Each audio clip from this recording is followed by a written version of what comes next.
Ito po ha, agribusiness. Kaya yung ibang farmer nalulugi kasi, okay po, kung ikaw ay coconut farmer, 4 months bago ka mag-harvest ng coconut. Okay. Kung ikaw, 3 to 4 months. Kung ikaw ay rice farmer, 4 months bago ka mag-harvest ng palay. Yes. Anong kakainin mo ng farmer in Habang between those naghihintay months ka. na hindi ka nag-harvest? Okay. Kaya ang ginagawa ng ating ibang farmer, nangungutang. Oh. Sasabihin na ibabayaran ko pag nag-harvest. Kaya So, pinangungutang na. pinangungutang na. Kaya dapat, kung tayo magtatanim, meron tayong buwanan, meron tayong lingguhan, meron tayong arawan. Oh. So, kung meron akong nyog na hina-harvestan ko ng 3 to 4 months, dapat meron ako ilalim Sa ng ilalim. nyog. Yes po. So, ano na sa ilalim ng nyog ko? Lettuce. Ang lettuce, ko sabi ko nga sa inyo kanina, 50 kilos, kaya natin yan. In Pero 30 naranasan namin, hindi na kami nakakasuklay, hindi na kami nakakaharap sa salamin. Sabi, ganito gawin natin. Hatiin natin in 4 weeks. Oh. 4 weeks. So, weekly ka na. Weekly. 7 to 7,200 ka weekly. na. Masama Weekly. pa ba yun? At lettuce lang yan, ha? Lettuce lang yan. Sustainable, hindi. Sustainable. Sustainable, kakain ka araw-araw? Yes. O ganito, sasabihin nyo, hindi wala kaming market, ayan na tayo sa marketing. Ayan na naman. Oh. Tara. Kasi laging yan ang sinasabi Yes. problema na, or problema nga ba talaga, or dahilan lang. The market ay nadyan lang pakalat-kalat. Hindi lang natin kayang itap yung market. So, Okay. ito sinasabi ko, the power of social media. Okay. So, meron kang Facebook, meron kang YouTube. TikTok, meron kang YouTube, meron kang IG, meron kang LinkedIn, meron kang lahat ng kahit anong ano.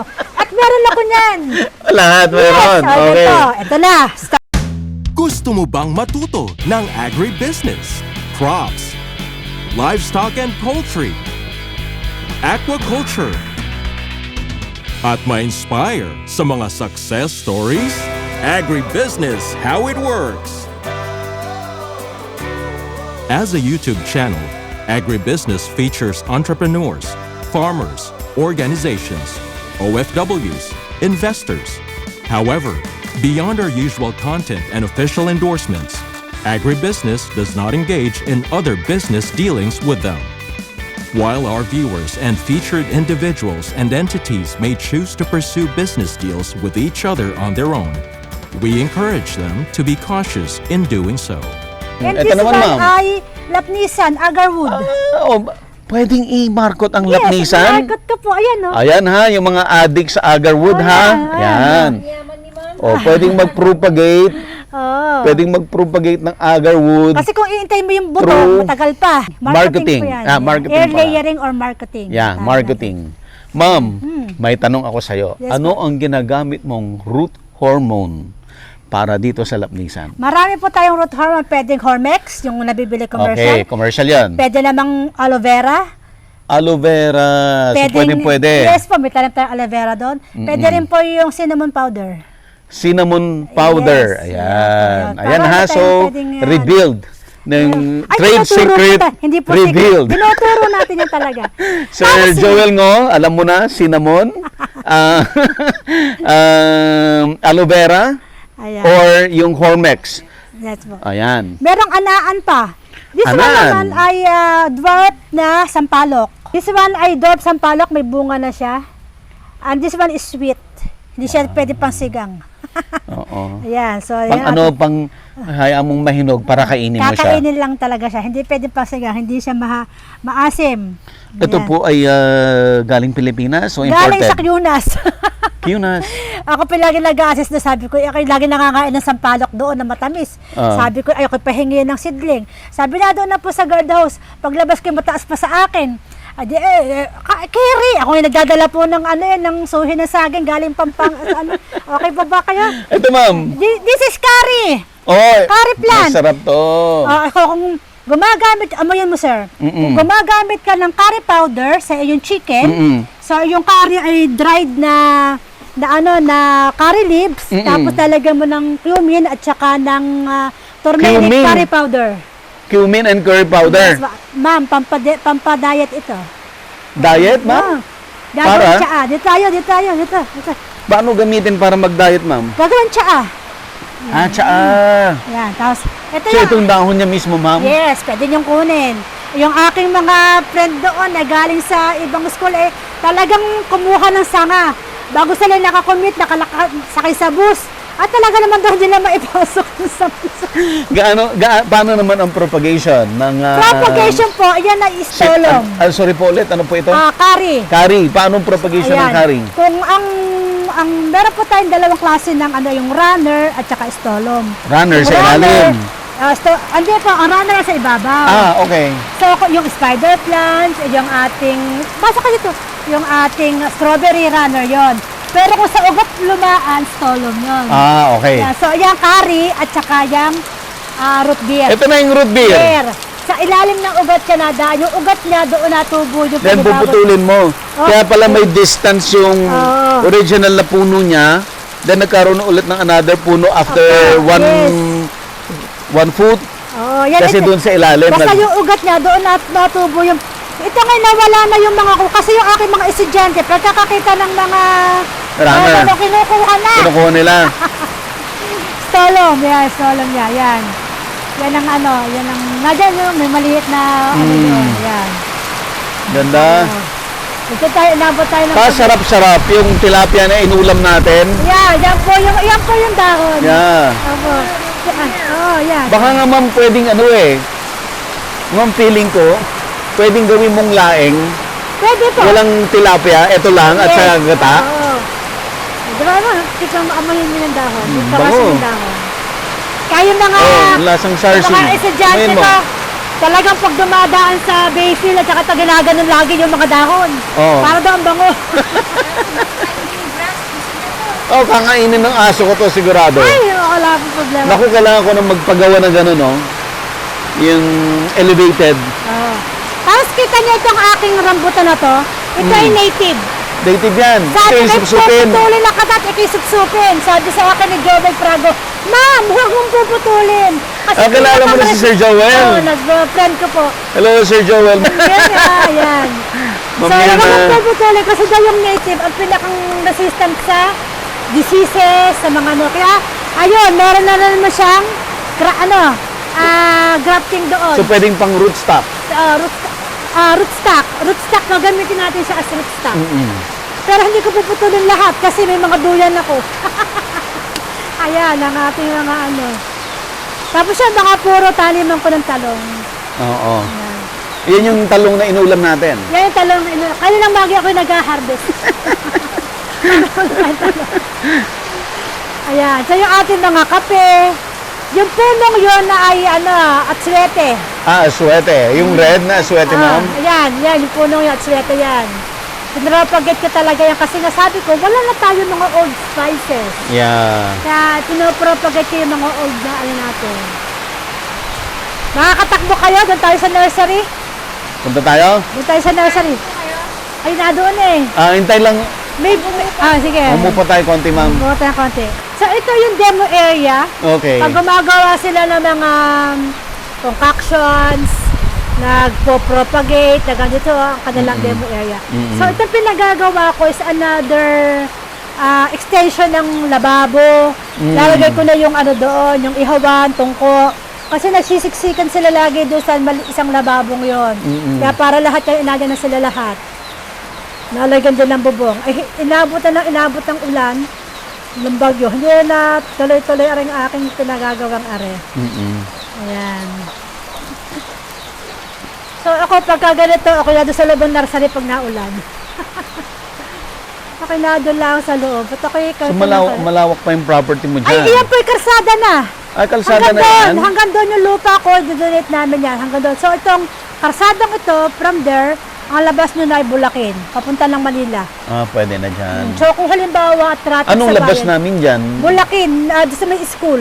Ano po yan? San Pablo rin? No pa, yung Bulacan, tapos saka pa Uria, papunta sa San Pablo.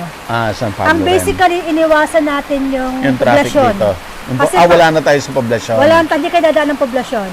Kasi minsan pag Friday, maraming tao, nata-traffic. So yung iba, dito na nadaan. Pag galing sa Manila, papunta ng Santa Lucia, dito rin. So ang ganda sana kung hindi na ulan. Kita niyo yung Mount San Cristobal, Banahaw, at saka yung Masalukot. Sa gabi, malamig dito, ma'am? Yes po, malamig. Kaya dito ako po, sabi Wala ka bang accommodation? Ayan, pinagawa kong bago. Ito, accommodation na rin to. Oh, ito dati, ano lang, Tagayan Valley ang tawag namin. Oo. So, pag ako nagkakapera ng konti, papagawa ko. May Ang accommodation galing ako ni isa Ma'am na. doon. Ma'am, ang galing mo. Kunti ko, hindi ka Hindi nagmamadali ako nga talaga. nagmamadali. Basta ako yung pagka may pera, sabi ko lang, basta ako yung tatawagin mo yung karpentero at ako yung may pagagawa. Pag hindi tinawag, tahanap ako ng ibang karpentero. Ako yung mainitin, ang gusto ko yung pagka ko na gagawin ko. Gawa agad. Kaya, basta ako may kinikitang konti-konti, ayan, pinagagawa ko agad ang pinagagawa. So ito, ayan, pinagagawa ko. Ito nga lang kasi nung isang ano pa nag-uulan, hindi na matapos-tapos arin. Ayan.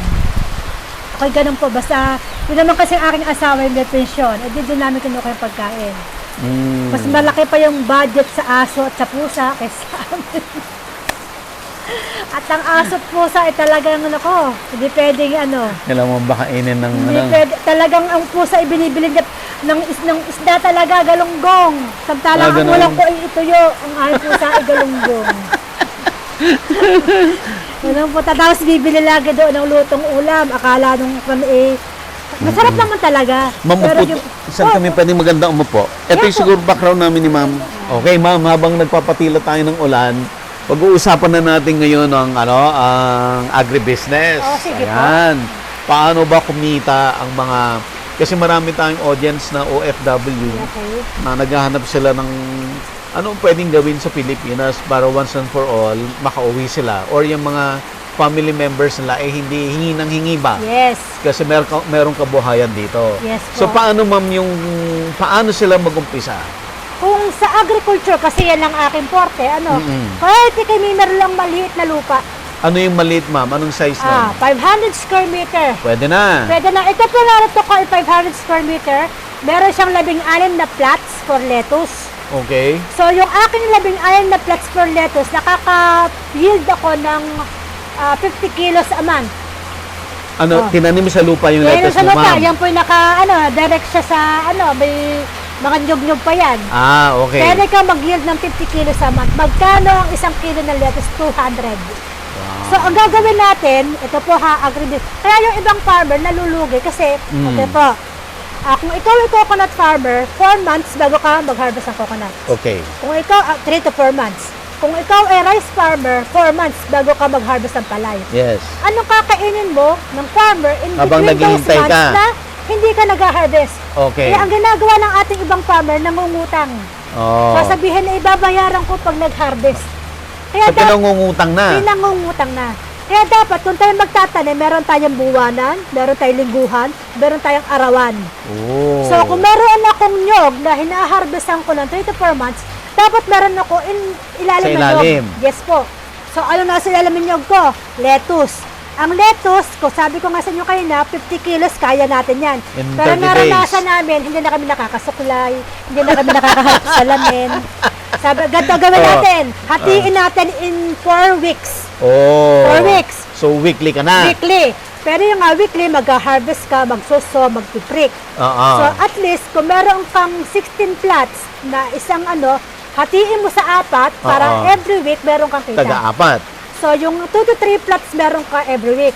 Okay. Ang isang plot, 1 by 10. Okay. Okay, nag-yield siya 1 by 10 meters. 1 meter by 10 meters ang haba. pahaba. Nakaka-yield siya ng 12 kilos. Oho. Sa 12 kilos, 200 per kilo. Wow, 200 times 12. Hindi na baba ang lettuce ha. Nung last December, nag-800 pa yun. Magkano na, sir? Ang 200 times 12 is 1,200. Ay, 2,400. 1,400. At 2-3 plots meron ka. Oh, Magkano? 6. 2,400 times 3. Sa Kailan 3 yan? plots. May 7,200 weekly. ka na. Masama Weekly. pa ba yun? At lettuce lang yan, ha? Lettuce lang yan. Sustainable, hindi. Sustainable. Sustainable, kakain ka araw-araw? Yes.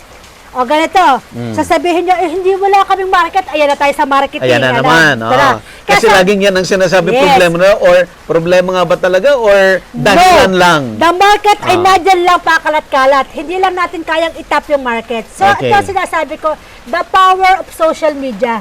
Okay. So, meron kang Facebook, meron kang YouTube. TikTok, meron kang YouTube, meron kang IG, meron kang LinkedIn, Meron kang lahat ng kahit anong ano. At meron ako niyan. Lahat meron. Yes, Okay. ito na, start natin. Sabi ko nga, kung ikaw ay magbi-business ng atsara, ibebenta mo ba yung pag nandiyan na yung atsara? No. Nagtatanim ka pa lang ng papaya, nagpe-flex ka na, nagmamarket ka na. O yan, marketing. Awareness. Agro-entrepreneurship yung tinuturo ko, ha? Okay, oo. So, ganito. So, gagawin, hatiin natin sa 4 na, para every week. So, tayo ay mag-broadcast sowing. Okay. So, ang broadcast sowing sa isang fruit box, mamaya dulong tayo sa loob, Okay. ibo-broadcast ko yung isang pakete. Okay. Ang isang sachet ng lettuce, nasa 200 pesos lang yan. Okay. That consists of 10,000 seeds. 10,000 10,000 seeds. seeds. Imagine mo kung mabubuhay mo lahat yun, ang dami mong lettuce. Oo. So, huwag tayo yung parang disabog. Okay. Okay, dahil nahakot naman ng langgam. I-value natin yung bawat potential ng isang buto. Okay, broadcast sowing ko, meron akong fruit box doon. Broadcast sowing ko yon. 2 to 3 days, mag-sprout yan. Okay. Pag sprout niya, ipiprick ko yan isa-isa, lalagay ko sa seedling tray. Tsagaan. Aba, naka-live ako niyan, kuya, sa Facebook. O, di ba? Sasabihin, Okay. si Max, nagbo-broadcast na naman ng lettuce. Pero hindi na alam, binubudol ko na sila. O, di ba? That's the Minamarketing. power of marketing. Minamarketing mo na Yes. sila. Aware na sila na meron kang Meron akong lettuce. lettuce. O, yan. Eh di, piniprek ko yun. Sabi, ang kuot naman yung ginagawa nyo. Hindi ka ba naiinip dyan? Ay, that's my relaxation. Yung pag-prick ka ng isa-isa, lalagay mo sa seedling tray. That's relaxation. 18 to 21 days, itatransfer ko na siya sa sa plat. Sabi, uy, malaki na yung lettuce ni Max, nagpa-plat na siya. Awareness, you're creating awareness. In between those, nagpa-flash ako ng mga recipe ng kani salad, ng Caesar diba? salad, patus salad, diba? Lahat na ng salad. Magkikrave ngayon yung mga yan. Diba? Sige, parang ang sarap. Parang ang sarap. Mag-order na. Parang ang tagal ka lang kaya ito. Habang lumalaki yung lettuce ko, nagwi-weeding ako. Uy, parang malaki na yung lettuce ni Mags. Talagang inaano mo yung nila, yung nila na, baka kasi minsan napadaan lang, nawala na yung craving ni sila. Pero pag lagi mo nakikita na nag-ano ka ng salad mo, nare-remind mo, uy, parang kasarap nga ng Caesar salad. Caesar sa romaine lang ginagamit doon. Di magpa-plus ako ngayon ng romaine. Mga ganun. Naka-YouTube din yun. Paano ako gumawa ng romaine. Uy, malaki na yung lettuce ni Mags. 1 week before ako mag-harvest, ito na. Sa Saturday, may harvest ako. Yan na, announcement na. Announcement na. Sunod-sunod niya, 1 kilo sa akin, 1 kilo sa akin, 1 kilo sa akin, 1 kilo sa akin, 1 kilo sa akin. Pagdating ng Saturday, i-deliver ko yan. For example, kami mga sili-sili ako, may libre pang sili, may libreng peanut butter. Promo ka pa. May promo ako. Dinadala ko yan sa bahay. Okay. Okay. Nakamotor ako deliver ka, nakamotor ako. Hindi ako naghihintay ng bayad. Kasi yung iba, naku, ang tagal naman ni Kumare. Tanghalan ako rito. Na lang po sa Gcash. Gcash ko. na. That's ease of doing business. O, di ba, pag uwi ko, gusto yung aking lettuce. Hindi yung, bakit ito, kapipitas lang, ilagibas ni kapipitas lang. So, dapat, kung magmamarket ka, hindi yung kung kailan ka saka mo lang ipeplex. O kung bawal ka gumagawa ng peanut butter, yung pagpunta mo ng Divisoria, pineplex mo na yun. Pineplex mo na lahat yun. Lahat. So, hindi yun, pag ako nag-a-assess, pag nag-a-assessment ako, lagi akong after the assessment, done na, may assessment, ang ganda-ganda. Minamarket ko yung sarili ko, That's marketing. Marketing yourself. Ano ba yung kakayahan mo? Kaya pagka nagkaroon sila ng assessment sa ganito, ay si Mags. O, di ba? Yung nagiging byword na yung pangalan. In mind talaga. Lagi kasi ako nakikita. Ganon. Sabi nga nila, ma'am, sa marketing daw, ang isang bagay, pag may ibebenta ka, hindi mo yan mabebenta ka agad. Sa isang tao, kailangan yan, 7 times siyang madaanan yon. 7 times. Pang 7 times, doon pa lang siya magde-decide na bibilhin ka. Yes. Kailangan ba't lagi ka naka-flex? O, diba? Marketing na tayo. Yan. Diba? Ma'am, may tanong lang ako. Yung lettuce mo, yung manner of planting mo is the traditional, hindi yung mga high-tech-high-techan, ganyan. Hindi ako gumagamit ng mulch kasi sayang yung space. Okay. Pero ako ay nagsisidling ako. through nursery. Nursery. Oo. Tapos Pero pag nag-transplant ka na to your plant sa bed na, wala na yon, the typical planting na yon. Typical. Pero nakasukat yung aking 1/10 lagi. Kasi bakit may sukat? Ayan. Ayan. Para alam nyo yung yield nyo at cost ninyo. Yes. So, ito yung sinasabi natin, labi yung iba, nagtatanim muna, pagka-ani, saka magmamarket. At baliktarin natin sa agro-entrepreneurship. Inuuna natin yung market bago tayo nagpo-production. Okay. Kasi pagka petik-petik ka na lang. Yung, Alam mo na market ng market, ubus na pala. So, tigil ka na kasi, sold out na yun, kumbaga. At saka sa ito nga, paano ilan bang kaya mong i-deliver sa akin? Kung naka-plot ka, alam mo yung approximate mo. Per plot is, ilang kilos yung sinabi natin 12 kanina? kilos. 12 kilos. Oo. So, kung may 5 plot ako, pwede kita supplyan linggo-linggo. Confident ka, sabihin yan. Pero tinanggihan ko po.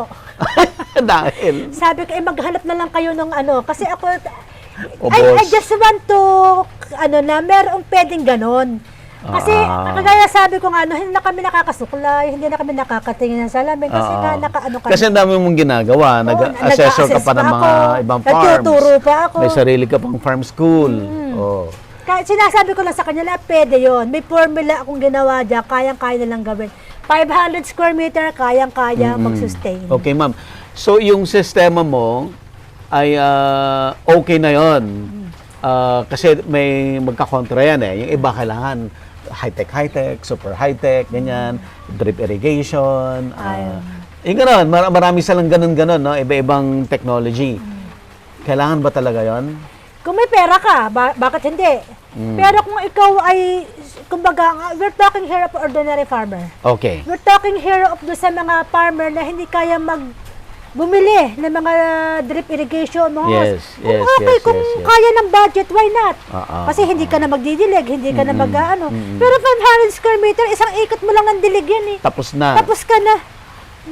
So, kasi minsan, nagiging excuse na yan na small farmer, hindi ko kaya yan kasi magastos, mahal. Hindi totoo yan. Pwede mong gawin. Sa bato nga lang, 200 pesos. 10,000 seeds, isang taon, 6 months kong tinatanim yon. Kasi ang gagawin ko doon sa 10,000 seeds, iriripa ko yun ng 10. Okay. Kasi para hindi mawala yung germination niya. Okay. So, 10 ripak yan, isang soko, isang ripak, 10 beses ko siyang pwedeng itanim. Napakatipid. Sasabihin nyo, paano po yung mga inputs na gagamitin? Pwede ka mag-compost. Kung may alaga kang hayop, pwede mong i-process yung mga ipot ng mga manok. Yung iyong mga pinagtabasan, pwede mo siyang gawing swamp fertilizer. Napakarami ng paraan para organic, so we're talking of organic here, fermented plant juice. Pwede. Molasses lang ang katapat yan. Mga talbos-talbos, metal boss, meron kang kangkong, meron kang kamote. Malunggay. Talbos malunggay. lang, ipe-ferment mo lang yan. Para ka nang bumili ng urea. That's for plant growth yun. Pwede ka nang magpadami ng ikaw lettuce lang naman, hindi mo naman pabubungahin ng lettuce eh. Kailangan mo lang siyang ipagandahin ng tubo. Nitrogen lang talaga. Nitrogen lang talaga. O, di ba? At saka sinasabi ko, baka naman pag nagtanim ko ngayon, sa harvest nyo nababalikan. Isa pa syempre, yan. kailangan din yung TLC. Kasi pagka may weeds, bakit ba tinatanggal ang weeds? Agri-crop at organic yan. Tinatanggal natin ng weeds kasi nakakaago siya sa nutrient na dapat na pupunta sa halaman. Yung iba kasi tamad eh. Mas mataas pa ngayon yung damo kasi doon sa kanyang tenement. Kasi magtataka, bakit kaya ang payat ng lettuce ko? Diba? Hindi ganun. Mas maano nga lang yung labor. Pero ano yung pinag-uusapan natin? Sustainable income. Siyempre, yung nga nagtatrabaho ganyan din eh. May trabaho ka sa farm. Ang ganda pa ng iyong, para kang may aircon. Diba? Ang ganda ng background mo. I work in Silicon Valley way back, Wow, nag-Silicon Valley ka, ma'am. General manager Social si ma'am. Ako branch manager ng Isita, ng Mega Mall. So, ako ay hindi nawawalan ng allergy. Kasi di ba, aircon, lalabas, aircon, lalabas. Sabi ko ako yung talaga, pero pagdating sa farm, Wala, di ba? Natanggal. Oo. Ang mga anak ko, maliliit, dinadala namin sa Manila. Pagdating namin na kasi taga Manila, husband ko, taga Mandaluyong, sa labas. Pagdating Hindi sa loob, ha? Katabi Sure yan, na, ma'am. katabi. 11 de Febrero, katabi. So, pagdating ng Manila, yung mga ano ko, it's either nasa Polymedic or nasa Lourdes. Mm. Talagang iyakan ng iyakan. Talagang ano sila. Pero iuwi mo sa farm, dadapa sa kama, tulog. So, ano, if you're talking about health here, ay mas maganda kung meron kang kaperanggot na lupa, dito ka na lang. Okay, ma'am. Ano ang ideal size for starter, no? Para makapag-start sila ng small business nila sa farming. Yes. Ano ang size ng lupa na kailangan nila to start with? Alam nyo ba, kailangan nyo lamang ng 3,000 square meter 3,000. para maging learning site na yun, ha? Learning site na Learning yan. site na yun. Eh, kung mayroon ka lang 1,000, it's okay. Kung hindi mo naman ako, pero kung learning site ang iyong punteriya kagaya nito, 3,000. 3,000 lang. Pero kung hindi learning site, you just want Eh, to... sabi ko nga, 500 square meter lang itong aking ito eh. Pwede na. Pwede na eh.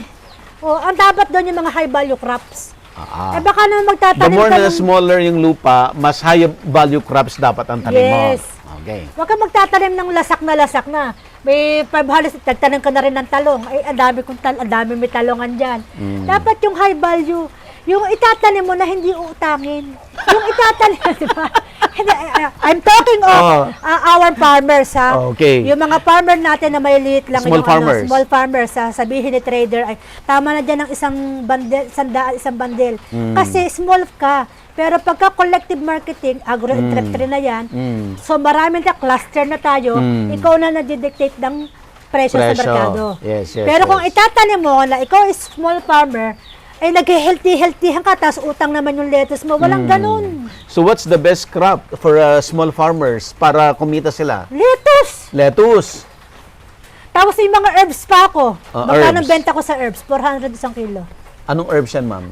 Mamaya punta tayo sa sa akin. Meron akong stevia, meron akong mint, Stevia. I like stevia. meron akong tarragon, meron akong lahat Saan ang na market ng sage. tarragon and sage and ano? Ay, alam mo, ako yung magpo-post, kaya sinasabi ko, social media lang katapat niyan. So balik tayo doon sa Oo, flex. Flex! Oo. Social media, o sage.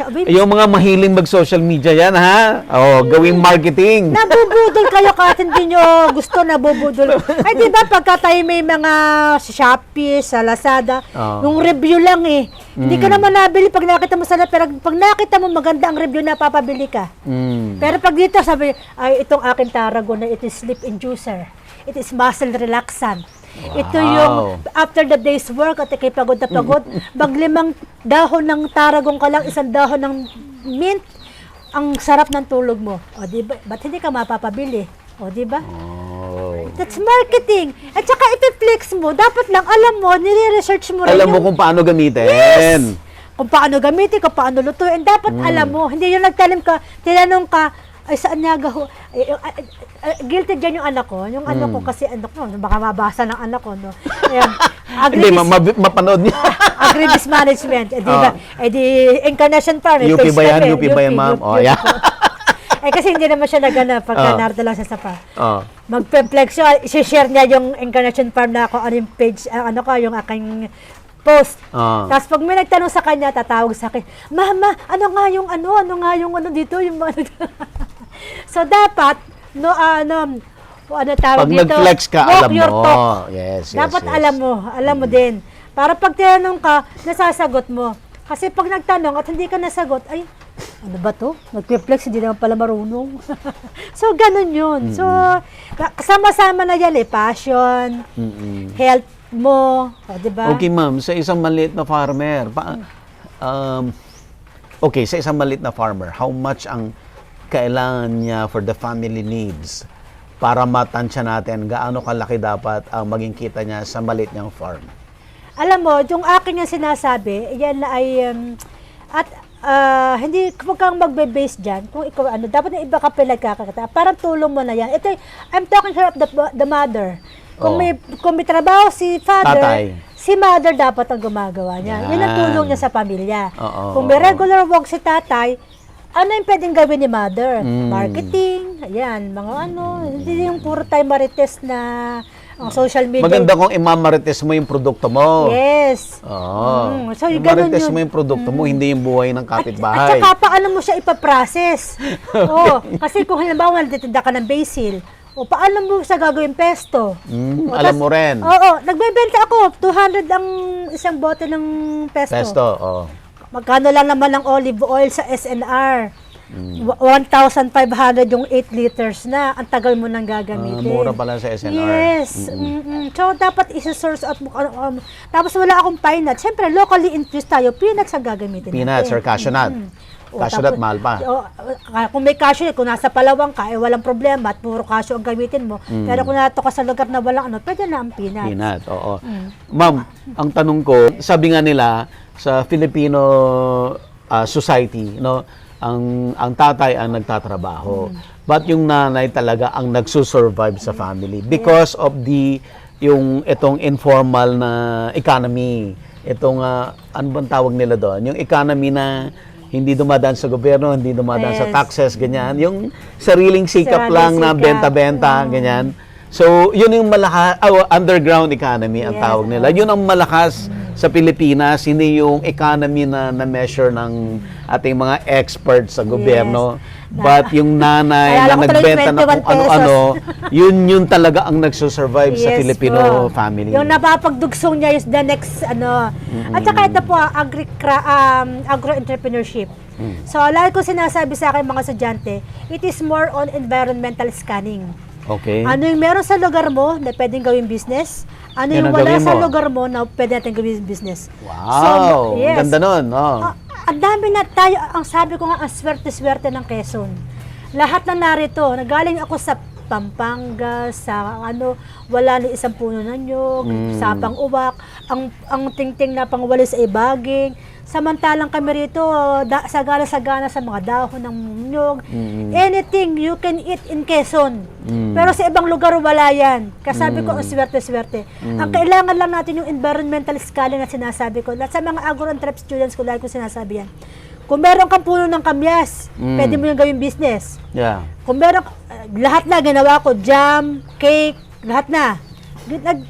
YouTuber ako, di ba? So, akin yung ini-example lagi sa gusto nyo malaman, sige, search. Ang dami kasi nagtatanong sa akin lalo sa lettuce propagation. Kaya gumawa na ako ng content. Ay, panoorin nyo na lang, arat ako, nasasawa ng kaya explain. So, ganun lang yun. O, di ba, kumita ka pa? O, di ba? So, kung merong puro santol dyan, nanlalaglag yung aking mga mangga dyan. So, ang ginawa ng kapatid, ginawa Okay, niyo yung dyan. nalalag na santol, anong ginagawa mo sa kanya? Yung sinantulan, Yung sinantulan. yung infanta, yung ginataan. Masarap yun. Tapos yung minatamis na santol, ginagawa ng lola ko. Masarap din yan. Sarap din yun. Yung kamyas din na minatamis, na para siyang prunes, masarap din yun. It's more on R&D. R&D lang ang katapat. Oo. Actually, andyan na yan. Sinauna ginagawa na yan. Gagawa ka lang ng version mo. Yes, iti-twist mo lang. Ititis mo lang. O, di ba? Ang dami natin pwedeng gawin. O, ito pa. Hindi ko na lang sasabihin kung sino. Ako'y naka-video, ha? Meron kasing nagtitinda ng chicharon. So, break-even ang benta niya. Ito na may nakita ko lang kay yung pambansang business coach ng nasa TikTok yan kung mahilig sa TikTok. Sino yun? Don Soriano. Oh. Sir Don Soriano, ito yung mga chika na napulot ko sa iyo, ha? So, hindi ko na rin sasabihin ko sino, baka ako'y nagbebenta ng si Charon. Lagi yun sa may SNR namin doon. No? So, hindi siya kumikita, break-even si Charon. Pero bakit patuloy at patuloy siya nagbebenta ng si Charon? It's in the oil. Ibinebenta niya doon sa isang gumagawa naman ng noodles. The next time Doon kumain siya ka, kumikita. yes. Baka mamaya, meron kang product na hindi kumikita ang main product, pero yung byproduct niya, doon ka naman tumatabo ng kita. That's another business. Yeah. Ma'am, dugtungan ko lang yan kasi yung favorite kong ini-explain din sa audience ko lagi na pag nagbi-business ka, tignan mong mabuti ano yung business mo, yung business model. Kasi sa isang iglap, ang tingin mo, nagbebenta ka. Yung pala, hindi yon yung main produkto mo. Example, yun nga, favorite kong example, si Manila Bulletin, di ba? Halimbawa, print ng dyaryo, ganyan, di ba? Kumikita pa siya sa pagbebenta ng dyaryo? Hindi. Kasi Pero ang tingin mo, ang negosyo niya pagbebenta ng dyaryo, pero hindi siya kumikita doon. Siya sa kumikita yung advertisement Yeah. na papasok sa kanya. So, advertisement ang business niya. Yeah. So, kung ikaw magbi-business ka, tignan mo munang mabuti. Baka mamaya hindi pagtatanim ng lettuce.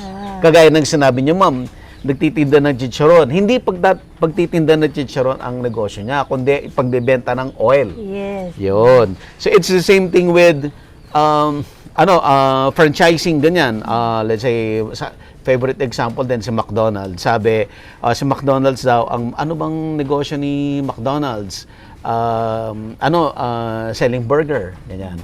So, may tinanong nung professor, isang NBA class sa US. So, tinanong ni professor, sinong sa inyo mas magaling maggawa ng burger ng McDonald's? Lahat sila nagtanim. Nagtaas kamay.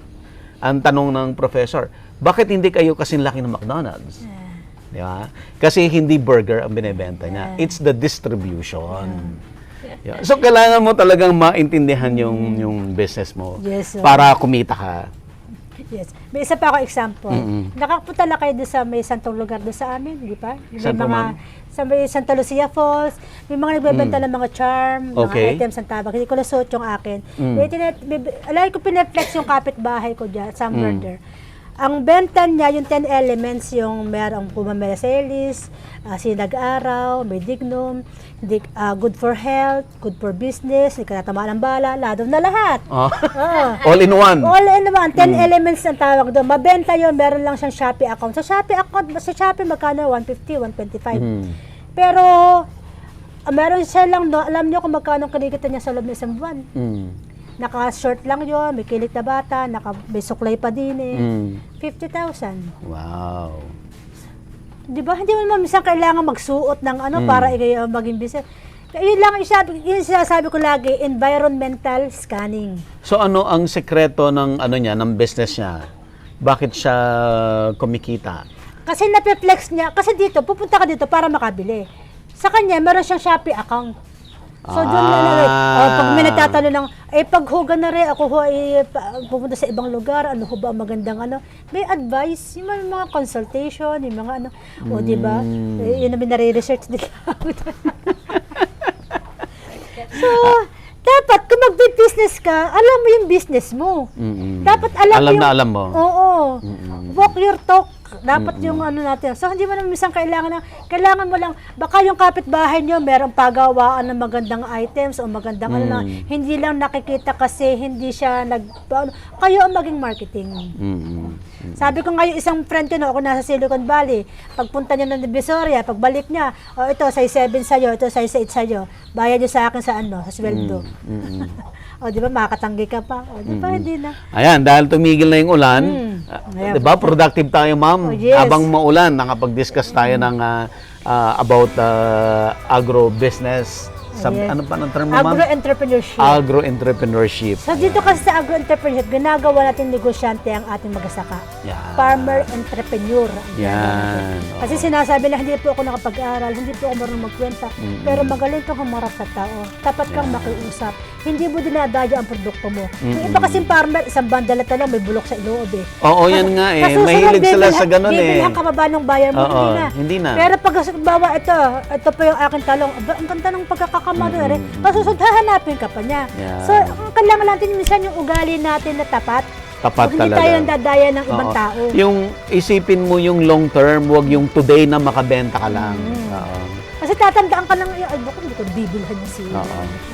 Pero So, it's about time, ma'am, na ang ating Filipino farmers, especially small farmers, it's about time na matuto sila paano mag-business talaga. Yes. Hindi na po pwede yung, ako ang pinakamagaling magtanim sa buong barangay, hindi na uso yun. Wala na. Oo. Sabi nga po, agro-entrepreneurship, ang ating mga farmer, mag-harvest yan. Tapos ilalagay sa tabi ng krasada, dadaan ni trader. Si trader na walang puhunan, kundi laway, tama na dyan isang bandel. Pero kung ikaw mismo, nagdadala ng produkto mo sa merkado, malalaman mo yung presyo. So, ang kailangan lang dyan, collective marketing. Hindi ka magdadala ng 2 bandel papunta ng Tanawa, diluwi ka pa sa pamasahe. So, collective marketing. So, ating ang kina-cluster yung mga members para magkaroon ng bulk order para sila Gusto niya siya ini-interview eh. O ano. Yung chika na sa tabi natin. Okay, ma'am, puntahan na natin Okay. yung ano, Yes, yung nursery. Okay. Agribusiness merch is now available on Shopee and Lazada. Agribusiness, how it works. Instruct, inspire, succeed.